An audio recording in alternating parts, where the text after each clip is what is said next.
যুবক ভাইরা, হাসরের ময়দান যখন কায়েম হয়ে যাবে, হাসরের ময়দানের মধ্যে সমস্ত মানুষ যখন ইয়া নাফসি বলে চিৎকার করতে থাকবে, সমস্ত মানুষ যখন পাগলের মতো যখন একেবারে দিশাহারা হয়ে ঘুরবে, তখন সমস্ত বান্দা বান্দিরা সর্বপ্রথম যাবে হযরত আদম আলাইহিস সালামের কাছে। হযরত আদমকে যে বলবে, হে বাবা আদম, আপনি তো আমাদের আদি পিতা, আপনি তো আমাদের প্রথম পিতা, আপনার কাছ থেকেই তো আমাদের জন্ম হয়েছে, আমরা তো আপনারই সন্তান। বাবা, আজকে আমরা জাহান্নামের বাসিন্দা হয়ে যাইতেছি, আমরা জাহান্নামের বাসিন্দা হয়ে যাইতেছি, আমাদেরকে বাঁচান, আল্লাহর কাছে আমাদের জন্য একটু সুপারিশ করেন, আল্লাহ যেন আমাদেরকে রক্ষা করে।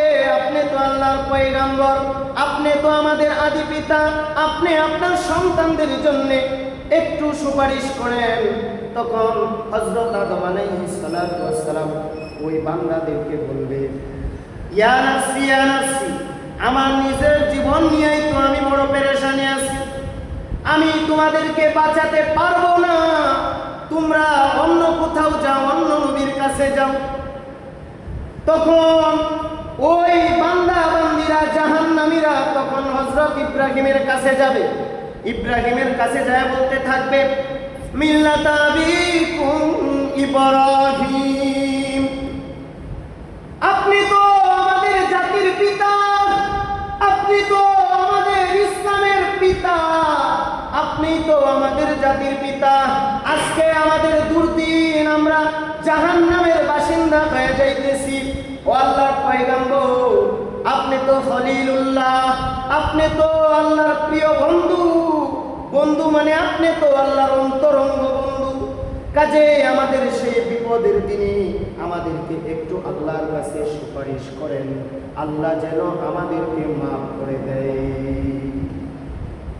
এই কথা বলার পরে হযরত ইব্রাহিম আলাইহিস সালাম তখন জবাব দিবেন, আমি নিজের ব্যাপারে বড় পেরেশান, আমি নিজেই তো নিজের ব্যাপারে বড় পেরেশান, তোমরা আমার কাছে না এসে অন্য একজন নবীর কাছে যাও, তিনি তোমাদেরকে হয়তোবা আল্লাহর কাছে সুপারিশ করে পার করে দিতে পারবেন।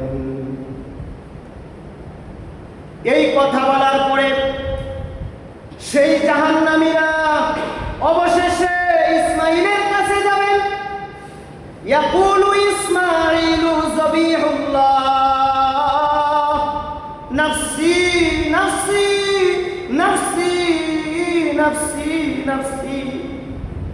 তখন ইসমাঈল বলতে থাকবে, এ আল্লাহর বান্দারা, আমি নিজেই তো নিজের ব্যাপারে বড় পেরেশানি, আমার কাছে তোমরা এসেছো আমি তোমাদেরকে বাঁচাইতে, আমি নিজেই তো বাঁচতে পারবো কিনা এটা আমার জানা নাই।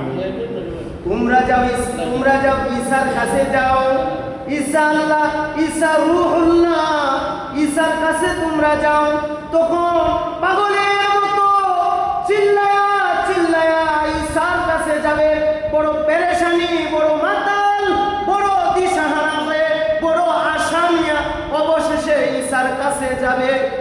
মুহতারাম হাজিরিন, তখন ঈসা বলতে থাকবে, ইয়াকুলু ঈসা রূহুল্লাহ নাফসি নাফসি। ঈসা আলাইহিস সালাম তখন বলবে, আমি নিজেই তো নিজের ব্যাপারে বড় পেরেশান, কারণ আমার সম্প্রদায়ের লোকেরা আমাকে আল্লাহর পুত্র বানাইয়া দিছে, আল্লাহ যদি আমাদের ধরে বসে, তখন আমি আল্লাহর কাছে কি হিসাব দিব, আল্লাহর কাছে হিসাব দেওয়ার রাস্তা তো আমার জানা নাই। কাজেই তোমরা আমার কাছে না, তোমরা অবশেষে ঈসা আলাইহিস সালাতু ওয়াস সালাম সাইয়্যিদুনা সাইয়্যিদুল মুরসালিন রাহমাতাল লিল আলামিন ইমামুল আম্বিয়া সরকারে দুজাহা, আমার আপনার কান্ডারি নবী রাহমাতাল লিল আলামিন মুহাম্মাদুর রাসূলুল্লাহ সাল্লাল্লাহু আলাইহি ওয়াসাল্লামকে দেখায়া দিবে। যখন ওই আল্লাহর জাহান্নামীরা যখন তারা অবশেষে মুহাম্মদের তালাশ করতে থাকবে, তখন তারা যায় দেখবে মুহাম্মদ আর কোথাও নাই। মুহাম্মদ আরশের নিচে তিনি সেজদায় অবনত হয়ে আছেন। তিনি সেজদার মধ্যে অবনত হয়ে আল্লাহকে ডাকতেছেন, ইয়া উম্মতি, ইয়া উম্মতি, ইয়া উম্মতি। আরে যেই নবীরা পর্যন্ত হাসরের ময়দানে ইয়া নাফসি, ইয়া নাফসি, ইয়া নাফসি বলে কান্নাকাটি করতে থাকে, কিন্তু আমার আপনার নবী মুহাম্মদুর রাসূলুল্লাহ নিজের কথা তখন ভুলে যাবেন। ভুলে যায়া উম্মতের কথা তখন চিন্তা করতে থাকবেন। উম্মতের জন্য এত বেকার হয়ে যাবে, এত বেকার হয়ে যাবে, নিজের কথাই তখন তার মনে থাকবে না। অবশেষে আল্লাহ নবীকে ডাক দিয়া বললেন, হে নবী, আপনি আপনার মাথা উঠান, কারণ আপনাকে দুনিয়ার মধ্যে আমি কম পরীক্ষা আমি আপনার কাছ থেকে নেই নাই। দুনিয়ার মধ্যে যখন আমি আল্লাহর পথে আপনার বান্দা বান্দীদেরকে, আপনার উম্মতদেরকে যখন আমার পথে ডাকছেন, যখন আপনার পথে আমার পথে যখন আপনার উম্মতদেরকে আহ্বান করেছেন, তখন মক্কার কাফেরেরা আপনাকে এত পিটান পিটাইছে, এত মার মারছে। নবী গো, যেই নবীর জন্য আমি একটা মশা মাছি বসা পর্যন্ত হারাম করে দিয়েছিলাম, অবশেষে আপনি আপনার গায়ের রক্ত সেই কাফেরের কুলাঙ্গারেরা আপনার শরীর মোবারক থেকে রক্ত জড়াইছে। হে নবী, আপনি তায়েফের ময়দানে রক্ত জড়াইছেন, আপনি উহুদের ময়দানে এই উম্মতের জন্য দান দান মুবারক পর্যন্ত শহীদ করেছেন। আজকে আপনি সেই কঠিন হাসরের ময়দানে যখন বাবা সন্তানকে চিনে না, ইয়াউমা ইয়াফিরুল মারউ মিন আখি ওয়া উম্মিহি ওয়া আবিহি ওয়া সাহিবাতিহি ওয়া বানি, যে হাসরের ময়দানে সন্তান বাবাকে চিনবে না, বাবা তার সন্তানকে চিনবে না, যেই সময় যেই দুনিয়ার মধ্যে মা তার সন্তানের জন্য এত পাগল ছিল, সেই মাটা পর্যন্ত আজকে সন্তানকে চিনতেছে না, ভাই ভাইকে চিনতেছে না, আত্মীয় স্বজনকে চিনতেছে না, কোন নবী তার উম্মতের দায়ভার নিতেছে না। ঠিক ওই কঠিন মুহূর্তে আপনি আপনার উম্মতকে ভুলেন না। নবী, আপনি মাথা ওঠান, আপনাকে আমি আজকে আর কোনো সময় কাঁদাবো না। এ নবী, আপনাকে আমি বলে দিচ্ছি, আপনি হাউজে কাউসারের পাশে যান, হাউজে কাউসারের পাশে যান, আপনাকে অনুমতি দিয়ে দিচ্ছি। আপনি হাউজে কাউসারের পাশে যায়া, সেখানে যায়া দেখেন গ্লাস আছে, সেখানে যায়া দেখেন পাত্র রাখা আছে, সেই পাত্রের মাধ্যমে আমি ঘোষণা করে দিয়েছি প্রত্যেকটা আপনার উম্মতেরা হাউজে কাউসারের পাশে যাবে। তখন আপনি সেই পেয়ালা দিয়া হাউজে কাউসার থেকে আপনার উম্মতদেরকে আপনি পানি পান করাইয়া দিবেন। এই কথা বলার পরে আল্লাহ রাসূল সাল্লাল্লাহু আলাইহি ওয়াসাল্লাম দৌড়ায়া তখন হাউজে কাউসারের পাশে যাবেন। সেখানে যাওয়ার পরে উম্মতেরা দৌড়ায়া দৌড়ায়া নবীজির পিছনে ছুটতেছে। উম্মতেরা নবীজির পিছনে যখন যাইতেছে, সেখানে যাওয়ার পরে আল্লাহর পয়গম্বর এক একজনকে নিজের হাতে কইরা হাউজে কাউসার থেকে পানি উঠায় পানি পান করাবেন। যখন পানি পান করাইতে থাকবেন, এক পর্যায়ে দেখা যাবে ফেরেশতারা ওই কিছু উম্মতদেরকে তখন বাধা প্রদান করবেন, মাঝে নবী এবং ওই উম্মতদের মাঝে পর্দা দিয়ে ডেকে দিবেন। তখন পর্দার ওপার থেকে উম্মতেরা নবীকে চিল্লাইতে থাকবে, ডাকতে থাকবে, ইয়া রাসূলুল্লাহ, ইয়া হাবিবাল্লাহ, আজকে সবাইকে আপনি পানি পান করাইতেছেন, কিন্তু আমরা এখানে ধরা খেয়ে গেছি, আমাদেরকে ফেরেশতারা আপনার কাছে যাইতে দিচ্ছে না গো নবী, আপনি কিছু করেন, আপনি আমাদেরকে এখান থেকে ছুটায় নেন। তখন নবীজি ফেরেশতাদেরকে ডাক দিয়া বলবেন, ও আল্লাহর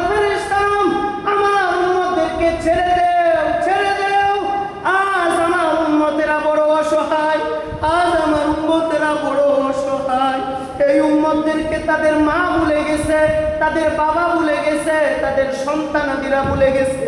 আজকে আমি ছাড়া এদের কেউ নাই, কেউ নাই, কেউ নাই।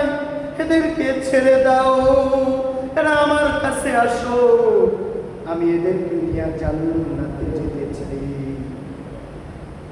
মুহতারাম হাজিরিন, এই কথা যখন বলবেন তখন ফেরেশতারা নবীকে বলবেন, এ নবী, আপনি যাদের ব্যাপারে বলতেছেন, আমরা যাদেরকে পর্দা ফেলে আটকিয়ে দিয়েছি, ওরা দুনিয়ার মধ্যে আপনাকে ভালোবাসতো না, আপনার সুন্নত নিয়ে অকাট্য করত, আপনার সুন্নতের দ্বার ওরা দাঁড়তো না, আপনার সুন্নতের গালিগালাজ করত, আপনাকে গালিগালাজ করত।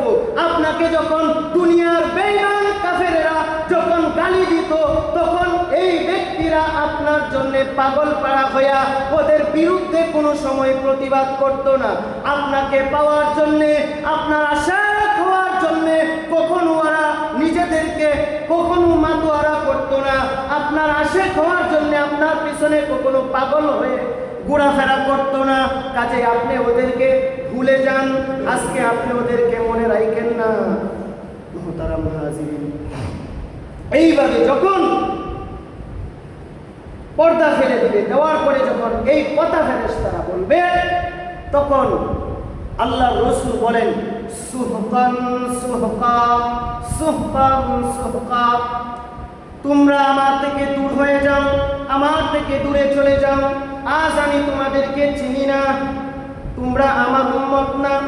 আজকে আমি শুধু তাদের জন্য বড় পাগল, যারা আমি নবীকে পাওয়ার জন্য, যারা আমি নবীর আশিক হওয়ার জন্য, যারা আমার সুন্নতের পাবন্দি করেছে, আজ তারাই আমার কাছে আসবে। তাদেরকে রাস্তা করে দাও, তাদেরকে আমার কাছে আসতে দাও, আমি তাদেরকে নিয়ে অবশেষে আমি নবী জান্নাতে, আল্লাহর জান্নাতে প্রবেশ করব। এই জন্য মুহতারাম হাজিরিন, আল্লাহর রাসূলের পাগল হওয়া, আল্লাহর পাগল হওয়া, এটাই আমাদের সম্বল। এর ছাড়া আমাদের কিছুই নাই। দুনিয়া যে যতই ভালো করে বুঝি, কিন্তু দুনিয়া যাবে না। আমার মন্ত্রী বাবারা, আমার কলিজার টুকরা যুবক ভাই, এ আমার বৃদ্ধ বাবারা, তোমরা তো আমার বাবার বয়সী, তোমরা তো আমার বাবার মতো। তোমাদের পায়েও যদি ধরতে হয়, আমি তোমাদের পায়ে ধরে বলি, নামাজ কাজা করিও না, আল্লাহকে ডাকো, আল্লাহর পাগল হও, আল্লাহর পাগল হয়ে যাও। কি যে মজা বুঝানো যাবে না, এটা বুঝানোর জিনিস না। আল্লাহর রাসূলের পাগল হয়ে যাও, আল্লাহর রাসূলের পাগল হয়ে যাও। বাবারে, সন্তানও কাজে আসবে না, বায়ু কাজে আসবে না, বাবা মায়ও কাজে আসবে না। সব স্বার্থপর, সব স্বার্থপর, স্বার্থের জন্য সবাই পাগল। আজকে স্বার্থের মধ্যে যদি আঘাত লেগে যায়, তোমাকে চিনবে না। এ আমার যুবক ভাইরা, এ আমার কলিজা টুকরা যুবক ভাইরা, তোমরাও যদি বলো, হুজুর আমাদের পায়ে যদি ধরতে পারেন, আমরা আজকে থেকে ওয়াদা করব, আজকে থেকে আমরা প্রতিজ্ঞাবদ্ধ হব, আর কোনোদিন নামাজ কাজা করব না, আল্লাহর হুকুম কোনোদিন ত্যাগ করব না। আমি 100 থেকে 100% সত্য, হাজার হাজার মানুষের সামনেও আমি বলতে পারি, তোমাদের পায়ে ধরতে রাজি আছি। তারপরেও মাওলারে খুশি কইরা তার কবরে যাইও।